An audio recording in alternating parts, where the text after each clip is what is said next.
오늘 우리에게 주신 하나님의 말씀은 잠언 12장 1절에서 3절까지의 말씀을 보도록 하겠습니다. 제 12장.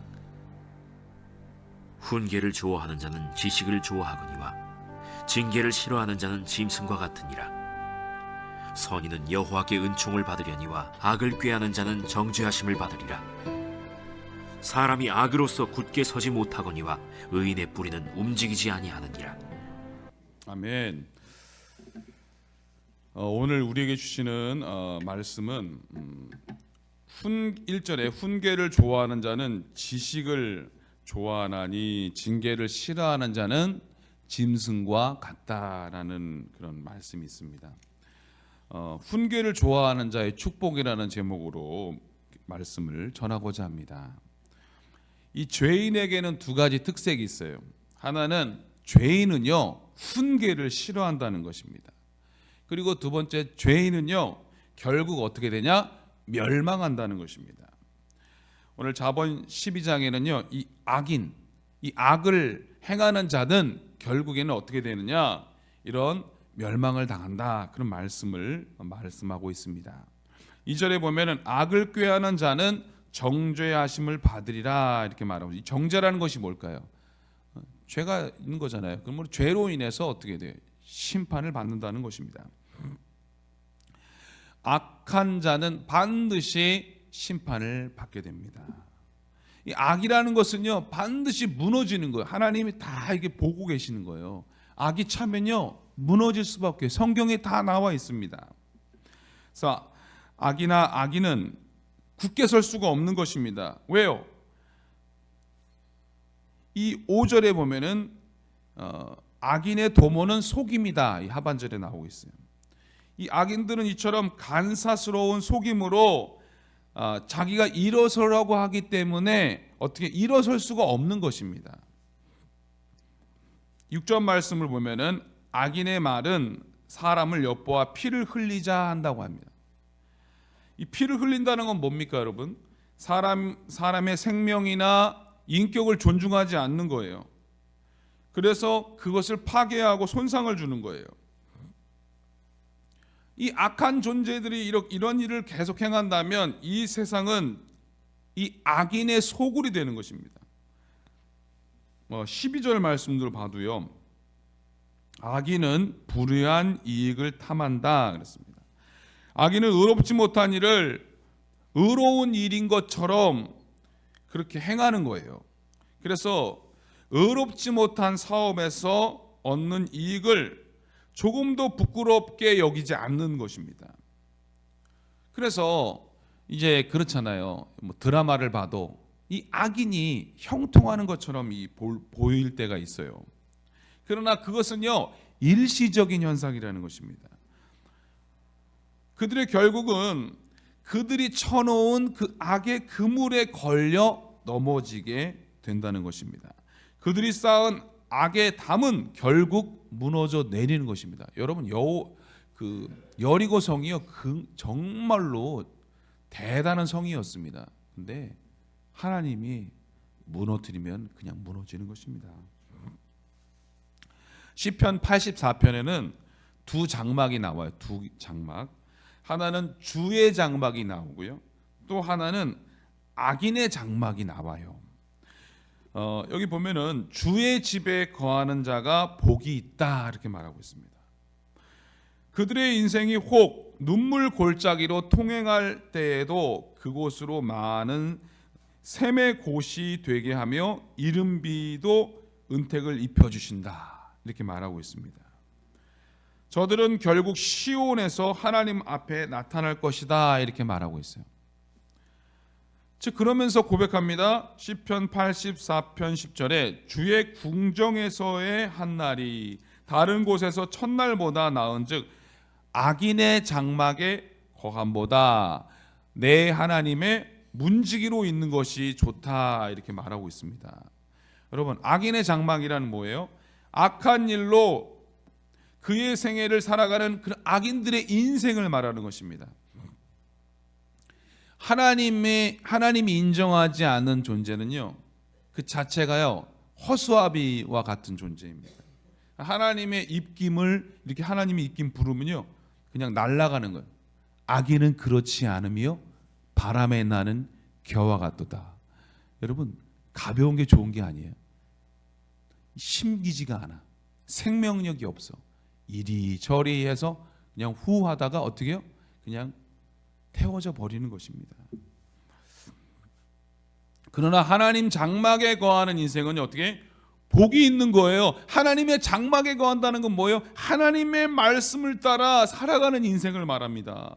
말씀 안에서 자기 인생을 이렇게 쌓아가는 사람, 그 인생을 살아가는 사람을 말하는 것입니다. 그 인생 가운데는 하나님이 방패가 되어주시고 때를 따라 돕는 은혜를 내려주신다고 그래요. 하나님은 좋은 것을 아끼지 아니하신다는 거예요. 그래서 복된 인생이 되는 거예요. 지난주의 말씀처럼 시냇가에 심은 나무가 시절을 쫓아 과실을 맺으며 그 잎사귀가 마르지 않는 은혜를 경험하게 된다고 말씀하고 있습니다. 시편 141편 10절에는 악인은 자기 그물에 걸리게 하신다 이렇게 말하고 있어요. 잠언 15장 33절에 하나님은 악인과 선인을 감찰하신다. 하나님께서 악인과 선인을 감찰하시는 이유는 뭘까요? 바로 악인은 심판하시고 끝까지 감찰하시고 선인은 어떻게 해요? 복을 주시려고 끝까지 감찰하신다는 것입니다. 자, 오늘 말씀 다시 한번 1절로 돌아와 보면요. 이 훈계를 좋아하는 자가 받을 축복에 대한 말하고 있는데요. 이 훈계라는 것은 뭐냐면 이 징계란 말과 비슷한 말이에요. 징계. 이 모든 것이 바로 하나님을 통해서 이렇게 나오는 것의 특징입니다. 이 특징 중 하나는 하나님께서 그의 사랑하시는 자에게 징계나 훈계를 주신다는 사실입니다. 자, 악인이나 하나님을 대적하는 자에게는 하나님께서요 징계나 훈계를 주시지 않습니다. 그들에게 경종을 주시고 그 후에 심판을 내리십니다. 그들에게 내리는 재앙은요 이 악인에게 내리는 재앙과 여기 말하는 이런 징계나 훈계가 아니라는 거예요. 그 악인들하고 여기 징계나 훈계는 하나님이 사랑하시는 자에게 주신다는 거예요. 악인은요 재앙이 오면요 마음이 강팍해집니다. 그리고 악인은 재앙을 만나면요 더욱 패역한 길로 걷게 됩니다. 바로가 그랬잖아요. 광야에서 바로가 그 이스라엘 백성들을 점점 강팍한 모습, 또 이스라엘 백성들요 광야에서 계속 마음이 강팍해지고 완악해졌어요. 그들은 결국에는 그 불순종으로 인해서 멸망을 당하게 됩니다. 그래서 징계나 훈계는 하나님의 자녀들이 하나님의 말씀에서 떠나는 생활을 할 때 바로 순종하도록 돌이키라고 주시는 겁니다. 자, 히브리서 12장 7절에 보면 이렇게 말씀하고 있습니다. 너희가 참음은 징계를 받기 위함이라 하나님이 아들과 같이 너희를 대우하시나니 어찌 아비가 징계하지 않는 아들이 있으리요. 징계는 다 받는 것이거늘 너희에게 없으면 사생자요 참 아들이 아니라 이렇게 말씀하고 있습니다. 자, 그 다음 또 11절에는 무릇 징계가 당시에는 즐거워 보이지 않고 슬퍼 보이나 후에 그로 말미암아 연단한 자에게는 의와 평강의 열매를 맺는다 이렇게 말씀하고 있습니다. 잠언 5장 11절에 14절에 보면요 하나님의 징계를 경히 여기는 생활을 하다가 노년에 자신이 살아온 생애를 후회하는 그런 장면이 나오는 것입니다. 두렵건대 마지막에 이르러 내 몸, 내 육체가 쇠퇴할 때에 내가 한탄하여 말하기를 내가 어찌하여 훈계를 싫어하며 내 마음이 꾸지람을 가벼이 여기고 내 선생의 목소리를 청종치 아니하며 나를 가르치는 이에게 귀를 기울이지 아니하였던고 이렇게 후회하는 모습이 나와 있습니다. 여러분 악인이나 이 악인들을 보면요 그 징계와 그런 훈계가 적용이 될 수 없다는 거예요. 자, 잠언 9장 7절에 7절 8절에 보면은 이렇게 말씀하고 있어요. 거만한 자를 징계하는 자는 도리어 능욕을 받고 악의를 책망하는 자는 도리어 흠을 잡히느니라. 거만한 자를 책망하지 말라. 그가 너를 미워할까 두려우니라.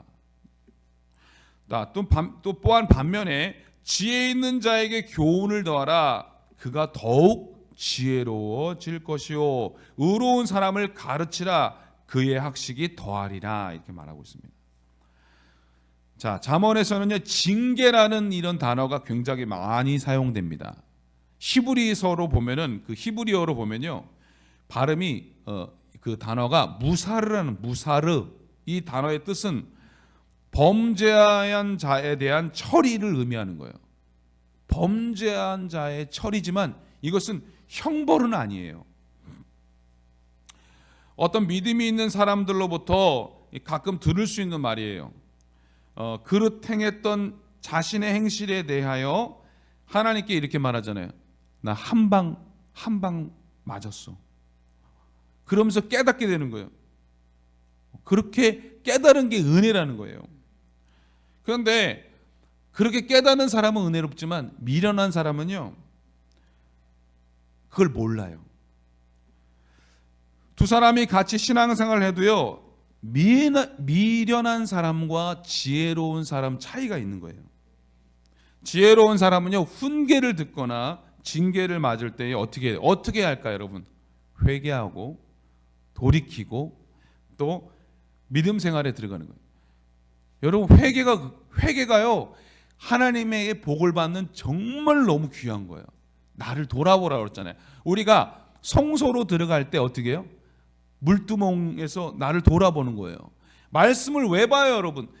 이 말씀의 거울이라고 그랬어요. 내가 뭘 잘못했는지를 보는 거예요. 내가 신앙생활을 잘하고 있는지, 지금 하나님 앞에서 내가 예배생활 잘하고 있는지, 내가 하나님 앞에서 어떻게 살아가고 있는지를 늘 돌아보는 거예요. 너무 중요한 거예요. 거울을 보듯이. 그건 중요한 겁니다. 그런데요, 미련한 사람은요, 그렇게 회개하지 않아요. 미련한 사람들은 얻어 맞았는데도 얼마 가지 않아서요, 똑같이 그 일을 계속하는 겁니다. 그래서 오늘 보니까 이런 표현 좀 별 듣고 싶지 않은 표현이 뭐예요? 그런 사람들은요, 짐승과 같다라고 말하고 있어요. 잠언 26장 11절에 보면 이렇게 말합니다. 개가 그 토한 것을 도로 먹는 것 같이 미련한 자는 그 미련한 것을 거듭 행한다, 이렇게 말하고 있어요. 하나님을 믿는다고 하는 그리스도인 중에서도 미련한 사람들이 있어요. 하나님이 징계를 맞으면요, 그걸 고쳐야 되는데 얼마 지나서 않아서 또 그것을 해. 자, 아까 성경에 보면 그런 부분이 나오죠. 돼지가 이 자기 자리에 가서 그 더러운 곳에 눕는 거예요. 개가 자기가 토한 것을 다시 먹는 것 같이 그런 행동을 하지 말라고 하는데 그런 미련한 행동을 한다고 말하는 것입니다. 사실 징계라는 것은요, 기분 좋은 일은 아닙니다. 징계가 오래 계속되면요, 아이고 이제 좀 나 평안히 좀 살았으면 하고 한숨이 나오는 경우도 있어요. 그러나 그것이 어찌 우리의 뜻대로 되냐는 것입니다. 징계에는 당장에 우리 육신에 와닿는 것들이 막 있어요. 그 고통입니다. 징계가 때로는 우리의 사업으로 올 때가 있어요. 그러면은 가난이나 그런 어려움이 인해서 시달리게 되는 경우도 있고요. 또 질병으로 올 때는요, 그 고통이, 몸의 고통이 너무나도 고통스럽습니다. 또 환난으로 올 때는 그 기간을 지나가기가 너무 어렵습니다. 그러나 징계가 어떤 형태로 그 자기에게 오든지 어떤 자세로 우리는 그걸 받아들여야 될까요? 하나님 앞에 나를 돌아보라는 거예요. 그렇게 기도하는 우리 모두가 되시기를 주님의 이름으로 축복합니다. 우리가요, 하나님의 징계를 받을 때에는 그 징계를 경히 여기지 말아야 됩니다. 아무 일도 없다는 식으로 그냥 넘어가지 말라는 것입니다. 왜 이 같은 징계가 자기에게 찾아왔는지, 왜 이런 슬픔 찾아왔는지, 원망하지 마세요. 더 주님께 나가면요 깨닫는 거예요. 그 은혜가 있다는 것입니다. 그러면요 그걸 물어보면 하나님이 해답을 주신다는 것입니다. 바로 회개할 것은 회개하고 돌이킬 것은 돌이키라는 것입니다. 우리에게 오는 이 징계는요 어떻게 하나님의 뜻대로 살지 못하고 불순종할 때 온다는 거예요. 그러면 불순종 안 하면 되잖아요. 다시 순종하는 마음으로 돌아오면 된다는 것입니다. 성경에 보면요 하나님은요 우리를 어떻게 한다? 그릇을 만드시는 거예요. 우리를 또 연단하신다고 그랬어요. 그래서 우리가 정금과 같이 아주 순은과 같이 우리를 연단하신다고 말씀하고 있어요. 시편 66편 10절에 보면 하나님이여 주께서 우리를 시험하시되 은같이 하신다. 은은 은 도가니에 넣어서 그 찌꺼기가 밑으로 가라앉을 때까지 어떻게 해요? 강한 불로 연단하는 것과 같아요. 하나님은 우리를 당신의 일꾼으로 쓰실 때 반드시 그런 연단이 있다는 거예요. 연단을 주심으로 그 고난의 풀무풀을 지남으로 더 귀하게 사용하시기 위해서 더 하나님 영광 받는 사람으로 훈련시킨다는 사실을 잊지 마시기 바랍니다. 그래서 혹시라도 우리가 지금 징계를 받는다, 하나님이 훈계를 주신다, 고난을 겪는다 하시는 분들은요 이것이 손해가 아니라 하나님이 뭔가 나를 돌아보고 더 은혜 주시겠구나, 그런 이 고난을 잘 극복하시기를 주님의 이름으로 축복합니다. 사실 여러분들 다 어르신들인데 지금까지 얼마나 많은 고난을 경험하셨어요. 그 고난 때문에 한숨도 못 자고 정말 한숨이 나오고 괴롭고 외롭고 힘들게 보냈던 날들이 있을 것입니다. 그래서 막 어떨 때는 이게 진짜 하나님이 뭔가 내게 원하시는 뜻이 있나 보다 하면서 어떻게 했을까요? 회개하며 또 순종하며 마음을 다잡는 때도 있었을 것입니다. 그런데 어느 날은 막 그래도 하면서 원망하고 불평했을 때도 있을 것입니다. 아까도 말씀드렸지만 어떤 사람은요 그것이 징계인지 훈계인지도 모른 채 그냥 계속 잘못된 길로, 그런 악한 길로 가서 넘어진 사람도 있습니다. 우리는 그런 사람 되면 안 된다는 것입니다. 우리가 지금 또는 앞으로 그런 하나님의 징계를 만난다 하면요 우리는요 그 하나님의 뜻을 발견하도록 더욱 힘쓰는 우리 모두가 되시기를 주님의 이름으로 축복합니다. 여러분, 하나님은요 너무나 귀하신 분이에요. 우리를요 너무나 사랑하셔요. 그래서 우리에게 필요한 것을 다 하셔서 여호와 일의 하나님이 되신다고 약속하고 있어요. 성경에 보면요 합력하여 선을 이룬다는 것입니다. 내가 힘들면 목회자가 기도해주고 옆에 있는 사랑방 같은 우리 식구들이 함께 기도해 준다는 것입니다. 하나님이 우리의 선한 목자가 되신다는 것입니다. 그래서 우리가 그 믿음의 길을 갈 수 있도록 날마다 함께 하신다는 것을 믿으며 날마다 그 주님을 붙들며 나아가는 여러분들 다 되시기를 주님의 이름으로 축복합니다. 어떤 고난 속에서도 감사하면서 날마다 승리하는 우리 모두가 되시기를 주님의 이름으로 축복합니다. 기도하겠습니다. 하나님, 우리 사랑하는 우리 모든 성도님들 지금 날마다 하나님 보시기에 좋은 삶이 되게 하여 주옵소서. 늘 시간 관리 잘하고 하나님과 동행하고 또 정말로 사람을 눈치 보는 것이 아니라 하나님 눈치를 보는 우리 모두가 되게 하여 주시옵소서. 하나님을 영화롭게 하고 오늘도 하나님을 기쁘시게 하는 예수의 향기가 드러나는 우리 모두가 되게 하여 주옵소서. 각자마다 기도 제목이 있습니다. 자기 자신을 위한 기도 제목, 건강을 허락하여 주시고 자녀들의 건강을 허락하여 주시고 육신의 질병으로 치료받는 이들을 예수님의 보혈로 덮어주시며 치유의 광선을 발하여 주셔서 잘 회복되게 하여 주시고, 또 몸이 연약하여서 또 염증으로 인하여서 면역력이 약해서 회복 중인 우리 하나님의 자녀들을 깨끗하게 치료하여 주시고, 또 우리 자녀 가운데서는 시험을 준비하는 자녀도 있습니다. 시험을 잘 보게 하여 주시옵소서. 하나님, 우리 교회 다음 세대들이 믿음 안에서 잘 자라날 수 있도록 역사하여 주시고, 믿음의 좋은 배필도 만나게 하여 주시옵소서. 오늘 하루도 하나님께 영광 돌리는 복된 하루가 되게 하여 주시옵소서. 모든 걸 주님께 맡기며 예수님의 이름으로 기도드립니다. 아멘.